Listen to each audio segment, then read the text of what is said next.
Shea. Oh, brother. 3-2 to Mookie Wilson. Little roller up along first. Behind the bag. It gets through Buckner. Here comes Knight, and the Mets win it. Glinchey staring in, has his sign. A 2-1 pitch. And a drive in the air to deep right field. That ball headed toward the wall. That ball is out of here! Out of here! A game-winning grand slam home run off the bat of Robin Ventura. Ventura with a grand slam. They're mobbing him before he can get to second base. The Mets have won the ball game. Ventura. Lopez wants it away. And it's hit deep to left center. Andrew Jones on the run. This one has a chance. Home run! Mike Piazza, and the Mets lead 3-2. How is New York going to get out of this guy? Their captain, David Wright. He's had the bad back. He's got spinal stenosis. Played less than 40 games in the regular season. It's a cold night.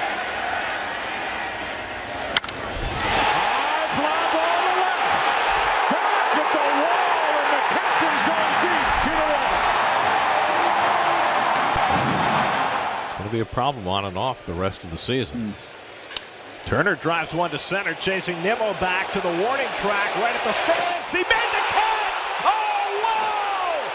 The catch of the year from Brandon Nimmo! He took a home run away from Justin Turner! Wow. Ladies and gentlemen, may I have your attention, please? The show starts in 10, 9, 8, 7, 6, 5, 4, 3, 2, 1, go!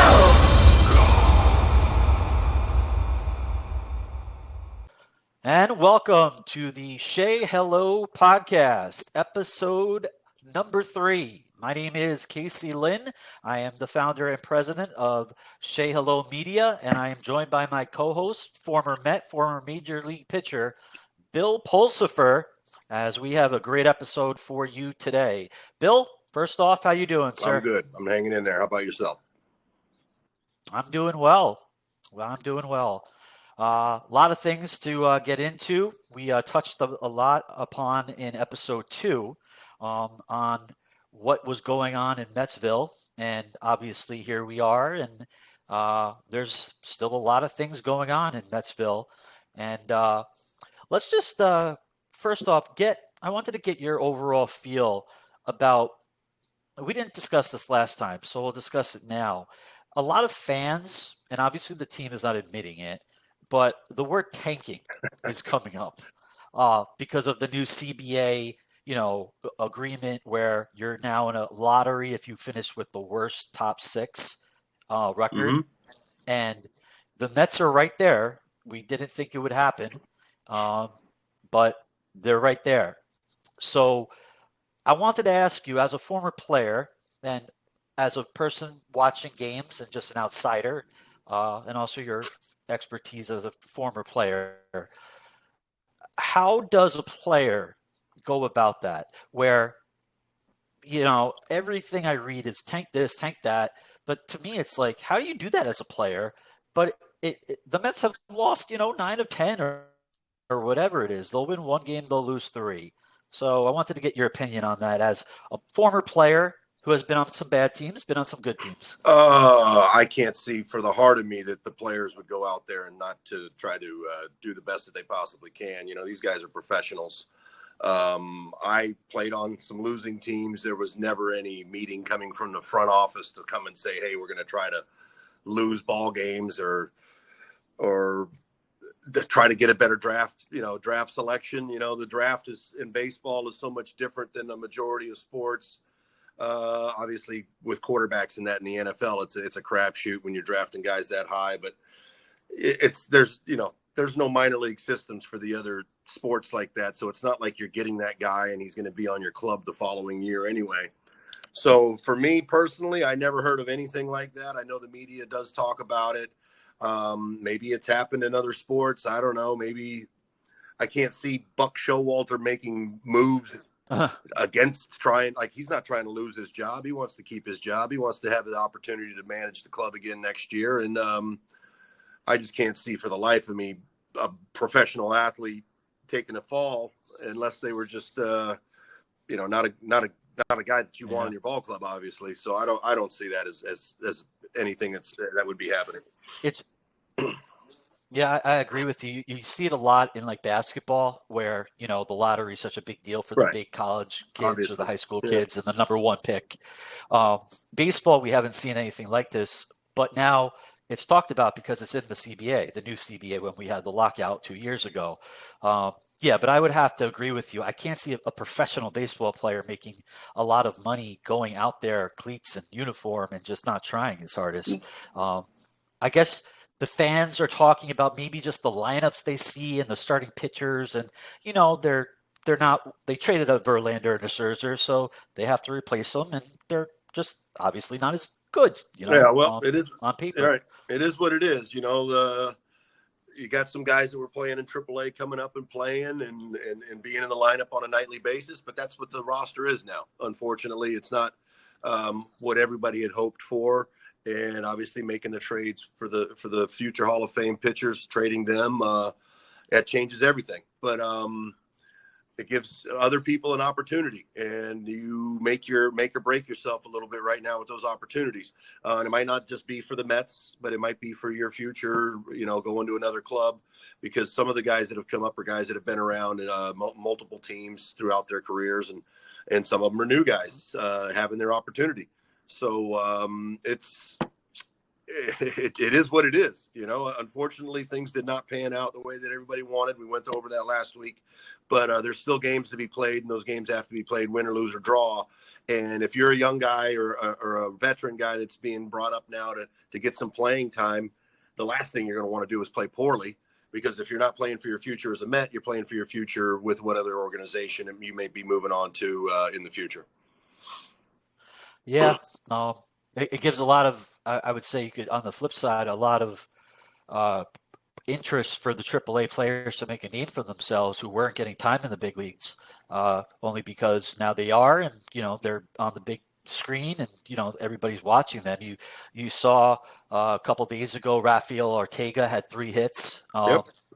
Former Cub, but because of what's happened, he's getting a chance here again at the major league level, and these guys are trying their hardest to, make a living. So you could flip it around and be like, well, it's anti-tanking, because the guys that are up are trying their damnedest to do well and, make it for next year. Absolutely, 100%. I can't see for the life of me a professional baseball player just, okay, I'm not going to try to get a hit, or I'm not going to make this play. That's just not something that happens. Out of respect for the game, respect for your teammates, respect for the team you're playing, just respect for the fans. That's just not I don't think that's a thing. Yeah, so that's a very good point, Bill. I think there is no such thing as tanking in the major leagues, so we'll leave it at that. I can't see any Major League Baseball player, going out there and not trying. So what we did for episode number 3 is that we had a little bit of a mailbag where we had followers of Say Hello chime in and ask some questions. And I'm going to pull them up right now. And I believe all of them are for you. Lucky me. So, yes, sir.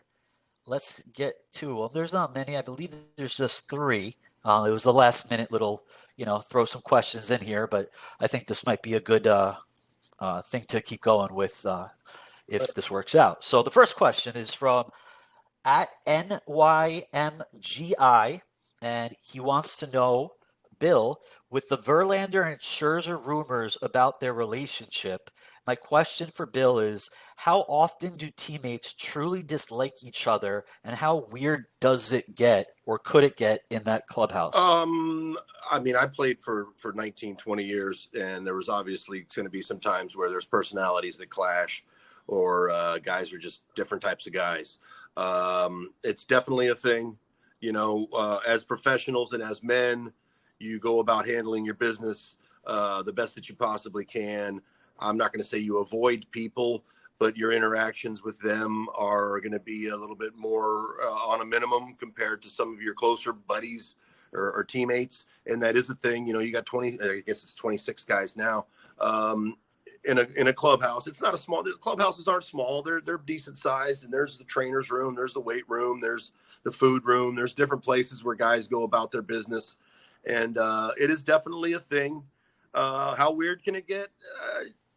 Think about your job. There's going to be people in your office or whatever it may be that you do that you don't particularly get along with that person, but you're professionally cordial with each other, and you're not going out after work or after the games to go have drinks or dinner or whatever it may be with that guy. But it is definitely not abnormal for different personalities to clash. Now, obviously, when you're dealing with the top of the top when it comes to a professional athlete, their idiosyncrasies and their personalities are a little stronger than maybe just your average Joe, quote unquote, but which is a different dynamic. But we're all professionals, and we have to deal with each other as professionals.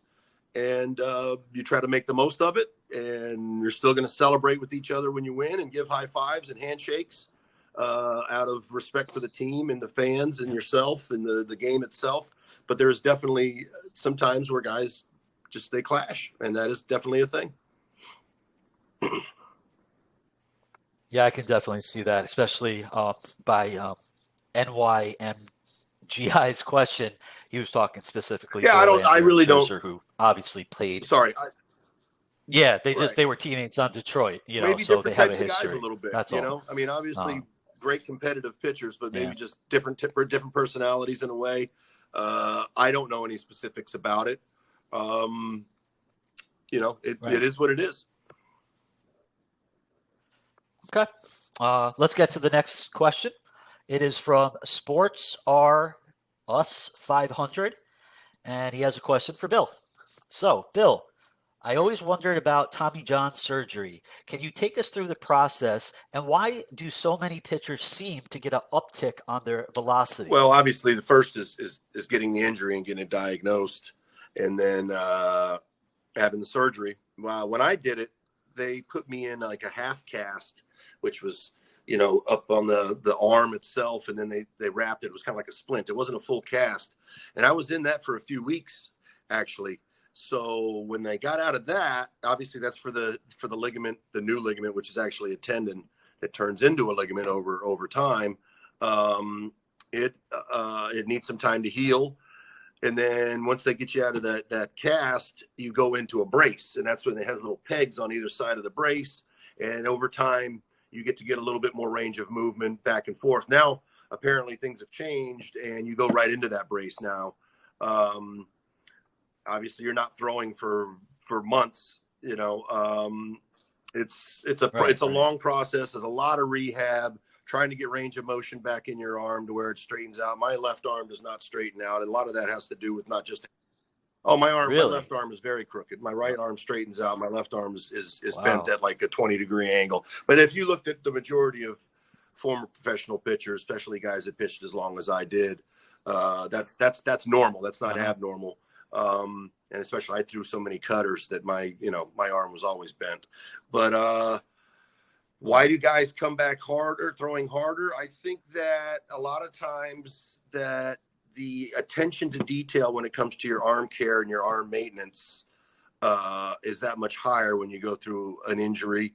And then you're a little bit, that scares you that, oh my gosh, I don't want to get hurt again. So maybe you do a little bit better job of doing your shoulder exercises, doing your forearm exercises. Right. Maybe you take it a little bit more seriously. And I think that has something to do with guys coming back, throwing the ball a little harder. I wasn't one of those, unfortunately.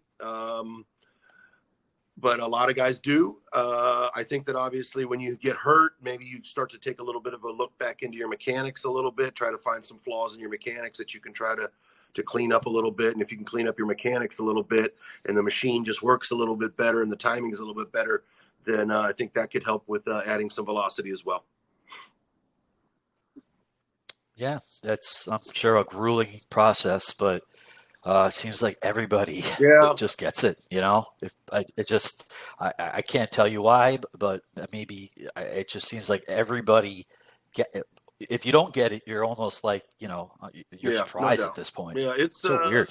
You're just, the body's just not meant to do it. We were meant to have our arms and our hands hang below our bodies or below our shoulders and not have our hands up above our heads throwing. And then obviously the stress that's put on the ligament to be able to throw a baseball with that kind of velocity or that kind of movement. It's just not, it's not humanly possible. It is, but it's not supposed to happen. You're not supposed to be doing that. So you're rolling the dice. And I always have a saying, if you throw, you will hurt. And if it's not breaking something, you're still going to be sore. You're still going to be, you're going to pay for it. And those days in between starts, or if you're a relief pitcher, you throw 2 or 3 days, games in a row, you feel it. You definitely feel it. And it's a process, especially as a starting pitcher. There's days where you're that day before you're supposed to start. And you're like, oh my goodness, man, there's no way I'm going to even be able to throw tomorrow. My body's still killing me. I'm still trying to regroup. So unfortunately, that's just part of the beast. Yeah. Humans were not supposed to, throw at an angle and that hard. Yep. So totally makes sense. Last question from Sean John 95. Is Bill still involved with Major League Baseball in any way? Is there a chance you might become a manager or coach someday? Well, that would be great. Unfortunately, they're not looking for guys like me anymore. I'm almost 50 years old, and they look for more guys that are younger and into the analytics a little bit more than I am. I would love to. Also, unfortunately, the pay to start all over again, to go into the minor leagues and start from the beginning, it's too difficult to do that. It's not a young man's game or old man's game. It's a younger man's game. I am still involved a little bit. I wouldn't say with MLB, but I do Mets fantasy camp every year down in St. Lucie. I'll be going up to Syracuse here in a couple weeks. They do a mini camp up in Syracuse at the AAA field. So I am involved a little bit on the outside. But I would love to be a coach or a manager, but I just don't foresee that to be in my future. Yeah, you see it a lot in the minor leagues where, former players, they, want to just stay in the game. And I salute them. When I was in the minors as a broadcaster, we had Tommy Herr as our manager. Gary Carter was our manager one year. Big names. And, Tim Raines was a manager. I could keep going, just baseball junkies that after they retired, if they didn't get into broadcasting, they wanted to, like you said, work their way up to be a coach or manager. And pay isn't good. Long bus rides, as in the minor leagues. And, I know as just, being part of the staff on a team. So, 50 is not old at all, but, it's a grueling process to start over and do it. So it's not. Yeah. Well, when I got out of baseball, I was 37. And so I had kids that were growing up at the time. And for me to not be able to afford to do it was a big thing. I had to get a job where I could make some money to one, pay for my family, and then two, to obviously be around for my kids while they're growing up. Would love to get back into it, but it would be, let's just starting all over again. Totally understand. Totally. So that ends the questions that we had from the followers. So I want to thank all three for asking Bill all the questions. They were very, very good. And we'll keep doing this. Yeah, I thought good answers, Absolutely. Good questions. So good on both of you. The next thing I wanted to discuss with you, Bill, is the outlook for 2024 for the Mets. Last episode, we kind of talked the state of the Mets now and what they did at the deadline and the flipping of the big names and the guys who were not under contract for next year. I sent you a list. I don't know if you got a chance to look at it, but there are some pretty good names on the 2024 free agent list. Now, the question is, do we go with, are the Mets, and this is everyone, we don't know, are the Mets going to go for some big splashes? Are they going to go for medium-sized contracts and wait for 2025? They have pitchers that they need a starting rotation. Penciled in right now is only Senga and Quintana, who, both have pitched really well this year. So that list, I guess I should read it off for everyone watching and listening really fast so they have an idea, and then I'll ask you of what you have in mind and maybe what you think the direction you would take or Yep. whatever you want. Quickly, Tim Anderson, Josh Bell, Cody Bellinger, Michael Conforto, he has an option. Tezar Hernandez, J.D. Davis, Jock Peterson, Jorge Soler, Justin Turner, Lucas Giolito, Sonny Gray, Clayton Kershaw, Jordan Montgomery, Aaron Nola, Shohei Ohtani, Blake Snell, Marcus Stroman option, Eduardo Rodriguez option, and Julio Urias. Not mentioned on that list, by the way, someone who I'm very interested, Alex Cobb. He's on the Giants having a great year, but he has a team option I looked up for the Giants that I'm sure they're going to pick up. So with those names out there, what comes to your mind as a following the Mets and the direction now that they have to have the roster filled, and they're going to be competitive. He's going to spend money somehow. I believe that too. I don't think he's going to sit around and say we're rebuilding. I think he wants to win now. I think he's a Mets fan, and all Mets fans want to win right now. I did make a little list of some guys that I personally would hope they'd be interested in. Obviously, the number one guy, I think they should see what they could do with Ohtani. Obviously, whether he's interested or not, I don't know. I think it makes a lot of sense. Obviously, tremendous Asian population in Flushing and in Queens. I think it makes business sense as well as sporting sense. Well, it will happen. Who knows? If I would hope that the Mets would be interested in him, as he's something special, that doesn't come around once every couple 100 years or so. He's a unicorn. He's 100%. A unicorn. But Blake Snell is having a tremendous year. Looks like he's kind of turned himself around. I know he's a former Cy Young Award winner. Kind of hit a rough patch a little bit there, but it seems like he's kind of turned himself around and is getting better. And obviously, they always say that left-handed pitchers develop a little bit later than right-handed pitchers. I don't know how much that's true or not, but if you want to go with that, thought process, then I think that he would be right in there with somebody you would look at. I think Julio Urias, same thing, another young lefty, but veteran lefty now who's been around for a long time, been very successful. I think he would be somebody that they could look at. Aaron Nola, he is another guy who's an NL East guy. He's pitched, he's pitched well against the Mets over the years. They know him very well. They know what they see from him. I think that he's a big time competitor. I still think he's got years ahead of him. And so those are some guys that I think could help in the starting rotation. Obviously, I don't know how much Josh Hader would be interested in being an eighth inning guy, but I think that money talks and bullshit walks.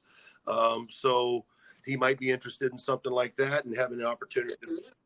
He's on the list free agent? Of 2023 free agents that I saw. So unless I'm incorrect, I looked on a website, and I maybe it's incorrect because I know he wasn't on that list that you sent, but Chad Green, there's another guy who's been a successful relief pitcher for the Yankees for the last few years. I think he's still got some stuff left in him. And what about bringing Robertson back? I think he might still have something left. And if you don't have to use him in the ninth inning, and you can use him as a seventh inning or eighth inning guy, I think that he would be a quality arm that still has something left in him. Position player wise, a guy that's made a huge splash this year, huge comeback. I think it is a little bit of a roll of the dice just because of the years of struggling, but I do think that due to a shoulder injury, this guy struggled for a few years, and that's Cody Bellinger. Obviously, he's having a tremendous year. I think he could slot right into right field and play right field. He's got a big arm. He's a good outfielder. Obviously, he plays center field and first base. Seems to have turned himself back around and got himself on the right track. He knows how to win. The guy's been a winner. He's played for the Dodgers for years. Obviously, he's a Cub now. Somebody who's been hurt but has a long track record of being a very successful hitter, and that's Michael Brantley.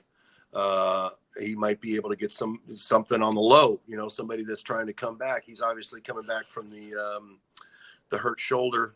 It's a torn labrum, which all of a sudden has become a very, I don't want to use the word popular, but it is popular injury. It seems it used to be the hamate bone back in the 90s, and now it seems to be the torn shoulder, the labrum in the shoulder for the hitters now. Another veteran guy. We're looking for a DH here, JD Martinez. I think he's somebody that could be somebody that still has some good life left in him. And then we'll go. Oh, I'm Josh He is, Hader is right? on this Yeah, list. yeah. I mean, I must have read him. I'm It sure just he slipped my wants to mind. be a He's right here in closer, front but of I me. I'm think looking that at the it. Mets could probably Yeah. pay him closer money to pitch the 8th inning. And if you could have a lockdown 8th and 9th inning, boy, that really shortens the ball game. It definitely makes it a lot easier. You're playing with a lot less outs, it seems, with those two guys out there. That's hopeful thinking, obviously. We'll go old school here. I know he has an option, but with familiarity, Michael Conforto. I know he has an option, but hey, the guy was a good ball player. He's a good teammate. He was a good Met. If he's healthy, maybe it's a possibility. And then obviously my last guy that I put on the list is somebody that was on the club this year, and that's Pham. He made a little bit of a splash, was one of the better players, if not the best player on the team offensively for a while. Only thing about that is bringing back a guy that was on a team that kind of fell short. Maybe that's something that would hold them back, but obviously he was very productive for the Mets this year, and I feel like he felt like he had something to prove, and he's kind of proven himself to be maybe even a better player than he thought, or maybe not what he thought, but what people thought about him coming into this year. So that's kind of some of the guys that I think that they could be interested. I'm not going to say should be interested because I'm not a front office guy. I don't quote unquote know what I'm talking about, but that's a good list, I think, and that's some solid players that still have years left in them, productive years, and I don't know why anybody wouldn't want to come play for the Mets. You know, they're looking to obviously try to do something, and some people don't like New York, but hey, you only spend half your time in New York, the other half spent on the road, and then you got the rest of the year you're at your home, you know. So I think that that's a good list of names, and I would love for them to see them get some of those guys. Yeah, the one name that I'm a little bit remiss that I did not. It wasn't on the list, but I have to bring him up now because he's the top of everyone's list. He's in Japan. He's like the new Senga, Yamamoto. He's on his way to win the third, what they call, I believe, NPB, which is the equivalent of the Cy Young. He pitched the WBC and pitches for the Oryx Buffaloes, and he's turning 25. And if you look around Twitter, he's the guy that everybody thinks, and we don't know. You know, we're just fans, and, you know, we don't know what Steve's thinking or Billy Epler, but Billy Epler has a track record for Japanese pitchers. Angels Ohtani, Senga with the Mets. Senga's pitched really well, you know, and they scouted Senga for years. So Yamamoto, let me just read you his stats real quick, because we know these guys do translate to pitch well in the majors. This year so far, I don't know if it's over. He's 24 years old, 16 games started, 115 innings, 84 hits, just 2 home runs given up, only 14 walks with a 1.57 ERA. He's on his way to win the third Cy Young, and, you know, Steve Cohen, I'm sure Billy Epler are going to be all over this guy. Just given his age, his success, and the success that they've had with Japanese ball players. So that's a name that I had to throw out there because I believe, you know, he's a guy that the Mets could easily go after. That's a good name, and those are some tremendous numbers. And if he could come over and be as solid as Senga has been, I think he would be a great addition as well. Absolutely. Yeah, it was a story in the New York Post a little while ago by Joel Sherman, and 7th season in the Nippon Professional Baseball League, a 1.92 career ERA. He pitched in the WBC, struck out 12 batters in 7 innings. I mean, everything about him. High 90s fastball, and it says one of the best splitters in the world. So, you know, let's see if the Mets go after him. They have to fill their starting rotation. Just to go back to your list really quick, because you had some good answers and some good nuggets there with the pending free agents. For me, if the Mets want to make a splash next year and be competitive, which I truly believe they will, just like you, I think Urias, given his age, makes the most sense. He's 26, 27. That lines up with the Mets, how they want to get younger. And, you know, he's won a World Series. He's been just a great left-handed pitcher for his entire career. And also Sonny Gray, who's had a great year for Minnesota. The only other the thing about him is that he didn't pitch well. Yeah, that's the thing about whether Yankees. somebody's a New York guy or not. I would think that he would be a little hesitant to maybe come back to New York because he has went away and had found his success again. And look, some people want to play in New York, some people don't. But well, again, money does talk. Hey. But I think he's he's probably safe in his financial for his life. But obviously he's been tremendous over the last 2 years, bouncing back. And listen, the Bronx is not Queens, so that's anything could happen. Yeah. And then you touched upon this, Justin Turner, JD Martinez. The Mets need a DH next year. I can't see Vogelback being back. He is under arbitration, so the Mets would have to non-tender him, just like they did with Justin Turner, ironically, who is a free agent, and that didn't work out for the Mets. I don't see Vogelback coming back. No pun intended, or whatever that means, Vogelback coming back. But the Mets had a chance this year with Justin Turner and JD Martinez, who were both free agents, 1-year deals. JD signed with the Dodgers, Turner with the Red Sox. They're both having great years. And, the Mets have to figure out if maybe Vientos could be their DH, and we're going to find that out in the next 40 games or so. But, yeah, I think between you and I, we're aligned in the I'd hate to see right Vientos get slotted into DH this young into his career because, I'd like to see him be able to see what he can do out there, especially as a younger player. I think DHing as a younger player is very difficult because you're not used to that. You're used to being out on the field and then having your at-bats. I think that DH has always been more of an older player's position where, all right, I've played in the field. I know what the major leagues is all about. I know what major league pitching is all about. I can just focus now on the hitting. I think for a young guy, if he's going to struggle right away, which a lot of young guys do because it's not easy, and all he's got is the time to sit around and think about hitting, I think that if he does struggle, just because this game is so mental, he's sitting there for 2 innings thinking about his next at bat, as opposed to having to go out there and catch a ground ball or make a throw or catch a pop-up or whatever it may be to get you away from just thinking about focusing on all I got to do is hit, all I got to do is hit. So I think that's why it's a difficult position for a young player. Yeah, I agree. And I guess right now they're giving him the time to show if he can play third base, with Beatty sent back to AAA, and Beatty will be back. You never know what's going to translate, but I tend to agree with you. He's too young to just be pigeonholed to a DH spot. He's got to have a position. I think that's a little bit of a... but Beatty's got third base. Maybe they move him to left. I think that's a little bit... It's tough when you have the two young guys that both play the same position.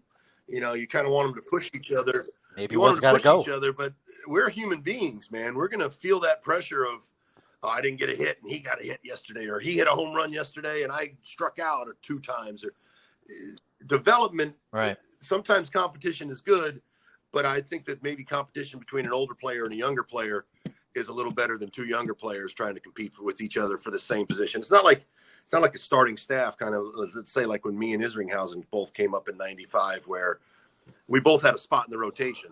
There's only one third baseman that can play on any given night. So that's a touchy situation there when you have 2 young guys that are fighting for a position, the same position. And I don't think either one of them is capable of playing shortstop or second base. First base is obviously taken. Shortstop is obviously taken. So, that's a little bit of a, and then they also have the other young fella down there, AAA, Mauricio. Yeah. Mauricio. And then they traded for shortstops, and it's very interesting to see what's going to happen. What's going to happen. It will all shake out, But yeah, you're right. They have a lot of middle infielders, corner infielders. So they need to start hitting some guys a bunch of fly balls. I think that's for sure. Yeah. So we're gonna go wrap it up, but before we do, I wanted to get first the Pete Alonso talk that everyone's now entering because we're going into his walk year next year. And I wanted to get your thoughts. But before we do that, that's a little teaser in the business. I wanted to ask the former Major League pitcher, Bill Pulsifer, and everybody wants to know. Just going to run a couple things by you. Quick hits, okay? Just quick questions. And, you give your answer. And then we'll go into Mr. Polar Bear, okay? Favorite park you've ever pitched in? Minors or majors? Shea Stadium. I mean, I grew up a Mets fan. I was a huge Doc Gooden fan. Still a huge Doc Gooden fan. Obviously, walking out onto Shea Stadium and sharing a mound with the likes of Tom Seaver, Nolan Ryan, Dwight Gooden, Jerry Kuzman, Sid Fernandez. I can name the names and keep going. But to be able to say that I got to stand on that mound and got to be a part of that is obviously the bee's knees, if you will, for sure. Absolutely. Toughest batter that you ever faced? I had two guys that were very, very difficult, gave me a hard time. Obviously, there's other guys because I have a 5 ERA for my career. But two that I remember obviously giving me a hard time.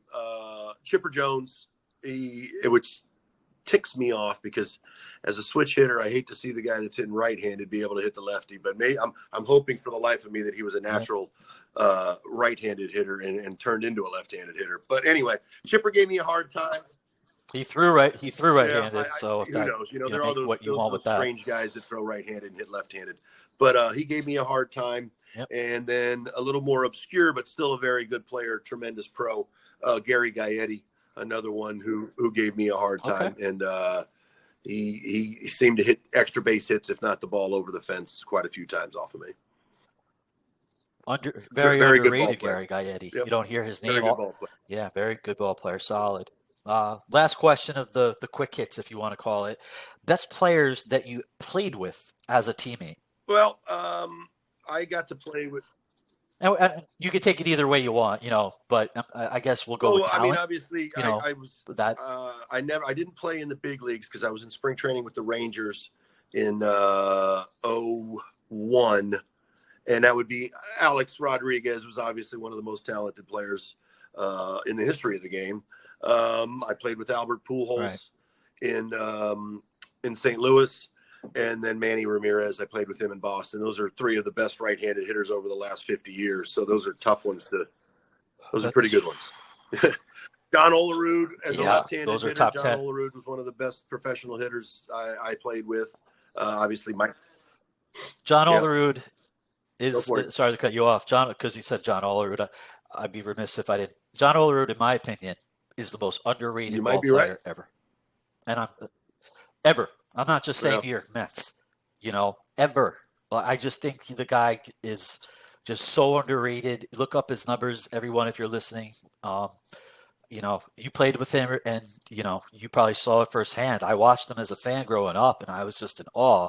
As a Met fan growing up, I just wish he stayed with the Mets longer, but I understand why he went back to Seattle for family reasons. I mean, look at his numbers and then try to compare his numbers to what are quote-unquote a good hitter is in today's game.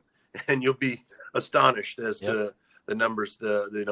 I know they say batting average doesn't matter, but you're never going to convince me of that. You're never going to convince me of the batting average.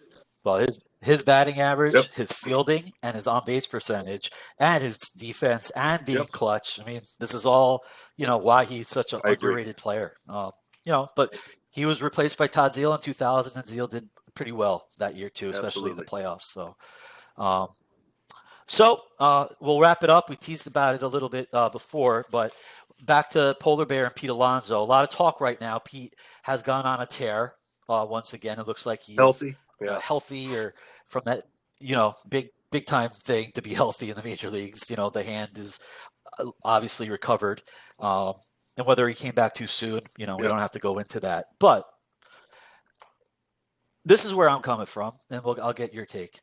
So the Mets sold their big-time pitchers, and I don't have a problem with that. They got a good return, and Steve, again, made the decision they weren't going to win the World Series this year. Fine. They waved the white flag for this year. I think they'll be very competitive in 2024. They have to make a decision with Pete Alonso, who's basically the face of the franchise, homegrown player, drafted in 2016, I believe, 17, major league debut, 19, rookie home run record, rookie of the year. top 5 to start his career in home runs. I believe he's got like 181. It's top 4. He's on that list. So where I'm going with is if I'm Steve Cohen and Pete has to get paid and he's a fan favorite, if you wanted to make a statement to the fans who are rightfully pissed off right now watching some Mets baseball and all that, I don't let him go to free agency. As soon as this season ends, I make him an offer. It's not going to change. If you have a number in mind and you think he's worth it, throw the fans a bone. If you want Pete back and you think he's worth it and you want to do the same thing like you did with Nimmo, but not let Pete go to free agency like they did with Nimmo, make an offer. Really quickly, we can go by 2 of the best first basemen in the league, Freddie Freeman and Matt Olson. Matt Olson, 8 years and $68 million he got. He is 28 years old. That's $21 million a year. Freddie Freeman, 33 years old, second big contract, 6 years and $162 million. That comes out to $27 million a year. So why I'm bringing this up, it's a barometer for what Pete probably is looking at in terms of money and what Steve is looking at. Pete will be 29 in December. He's under contract for 24, free agent in 25. So I think, and I'll get your take on this, Pete is right in the middle of that. He is having a little bit of an off year in terms of the average and not hitting to right center, but he's still third in the majors in RBIs and home runs. And yeah, the batting average is down, but he is just, a great player. These guys don't grow on trees. And he's a fan favorite. He loves New York, all of that.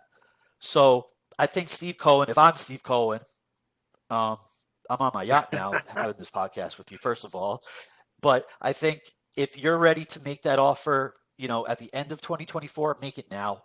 Don't let him go to free agency. Don't let him even go to Boris. He's not under Boris now. Give him a contract somewhere in the middle of Friedman and Olsen. That's where I come in. Lock him down. He's your first baseman for life. He'll shatter every power record, name him, number retired, and then make your roster out of after that. That's my take. Love to hear your take. I don't think you could say it any better. I think that's right there. He is a Met. He loves being a Met. The fans love him being a Met. I'm a little bit surprised there hasn't been talk about it already. Seeing what some of the other organizations have done with their young players. He cares a lot. Like I thought we talked about last week. Sometimes I think he cares too much to where he puts himself into a hole. Obviously, we said we weren't going to talk about the injury and coming back, but that's something. That's definitely something. He's worked his way through it. That's one thing about Pete. I don't know the man personally, but from watching him play, he's going to work. He's not going to just cash it in. He's going to put in the work. He's going to do whatever it takes to try to succeed. And I don't feel like it's just for himself. I feel like he wants to succeed for the organization. He wants to succeed for the fans. Like you said, homegrown guy. As somebody that was a homegrown guy that came up as a number 1 prospect, there's something special about that blue and orange and playing for the Mets. I think he feels that. I don't think it. I know it without even knowing him. So I think that's a great idea to don't let it get to where he can see some animosity or have some animosity about it didn't get done. Especially because I'm sure he does everything, goes above and beyond everything they ask him to ever do, whether it be going to say hello to somebody, whatever it may be. Yep. I think that he is that guy. And I think that he's got to get that contract. He's got to get paid. I think it will make people, other players that are free agents, feel how serious the Mets are and how much they take care of their players. And he is one of their guys, if not the guy.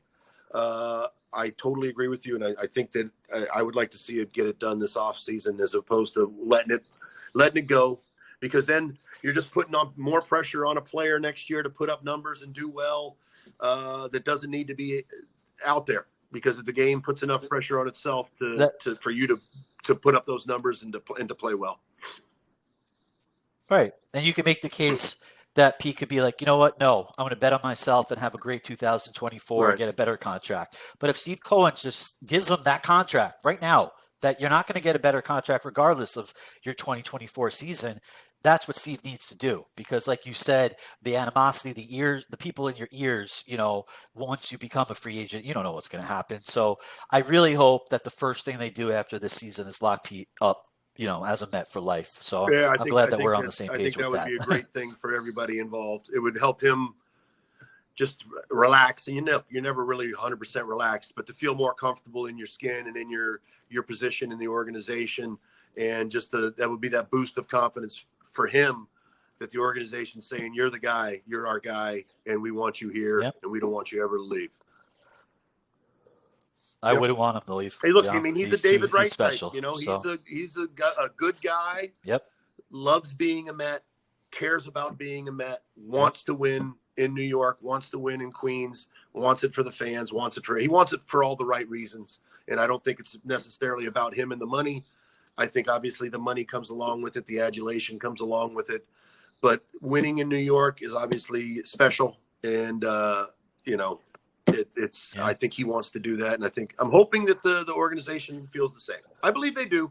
I just like to see him get it done for sure. I hope so. Yeah, so we'll see. And, if it doesn't happen early or before the season starts in 2024, he's probably going to free agency. So we'll know pretty early whether, he's testing the waters or not. So at least we'll know soon. Good episode. I had a lot of fun. Me too. Always a lot to talk about with the Mets, whether they're competing or they're not. That's just the way the Mets have been since 1962. So I want to thank my co-host, former Met Bill Pulsifer, for being on episode number 3 of the Shea Low podcast. Bill, always a pleasure. And until episode number 4, I also want to thank everybody listening. And we have some news.